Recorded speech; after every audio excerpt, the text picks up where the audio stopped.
Iraq में एक सैयद घराना था। उस घर में एक सैयदजादी और उसके छोटे छोटे बच्चे रहते थे। उसके शौहर का इंतकाल हो चुका था। हालात ने ऐसा मोड़ लिया कि सैयदजादी अपने बच्चों को साथ लेकर रोजी और पनाह की तलाश में इराक से समरकंद आ गई। समरकंद पहुंचकर उसने लोगों से पूछा कि इस शहर में सबसे ज्यादा सखी और मददगार व्यक्ति कौन है जो हमें पनाह दे सके। लोगों ने बताया कि शहर में दो ही मशहूर सखी हैं, एक मुसलमान हाकिम है और दूसरा एक पादरी है जो मुसलमान नहीं की आग की इबादत करता है। सैयदजादी ने दिल में सोचा कि पादरी तो मुसलमान नहीं है, वह क्या पनाह देगा। पहले हाकिम के पास चलते हैं। वह अपने बच्चों को लेकर मुसलमान हाकिम के दरबार में पहुंची और कहा, मैं रसूल से हूँ। मेरे शौहर का इंतकाल हो गया है, मैं बेबस हूँ, मुझे पनाह चाहिए। हाकिम ने जवाब दिया, क्या तुम्हारे पास कोई सबूत या सनद है कि तुम सच में सैयद हो? आजकल हर कोई अपने आप को सैयद बताता है। सैयदजादी ने कहा, मेरे पास दिखाने के लिए कोई सनद नहीं है। इस पर हाकिम ने साफ कह दिया कि वह पनाह नहीं दे सकता। मायूस होकर सैयदजादी अपने बच्चों को लेकर पादरी के दरवाजे पर पहुंची और अपनी हालत बयान की। पादरी ने अपनी बीवी को आवाज दी और कहा, इन्हें इज्जत के साथ घर ले आओ। पादरी ने सैयदजादी और उसके बच्चों को खाना खिलाया, रहने के लिए जगह दी और पूरे एहतराम के साथ पनाह दी। उसी रात जब हाकिम सोया तो उसने ख्वाब में देखा कि नबी पाक एक सुनहरे महल के सामने तशरीफ फरमा है। हाकिम ने पूछा, या रसूल अल्लाह, यह किसका महल है? आपने फरमाया, यह एक ईमान वाले का घर है। हाकिम ने कहा,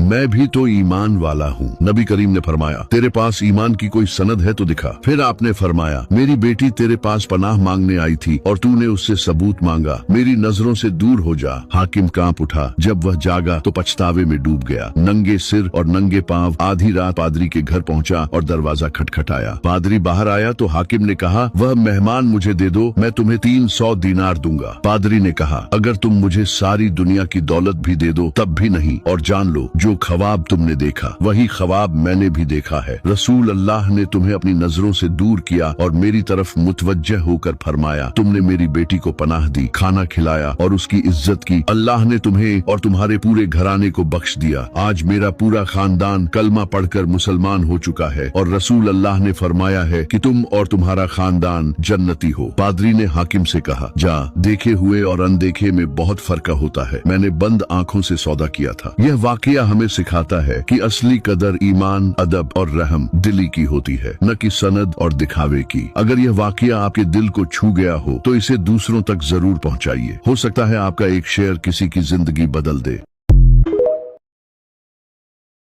इराक में एक सैयद घराना था। उस घर में एक सैयदजादी और उसके छोटे छोटे बच्चे रहते थे। उसके शौहर का इंतकाल हो चुका था। हालात ने ऐसा मोड़ लिया कि सैयदजादी अपने बच्चों को साथ लेकर रोजी और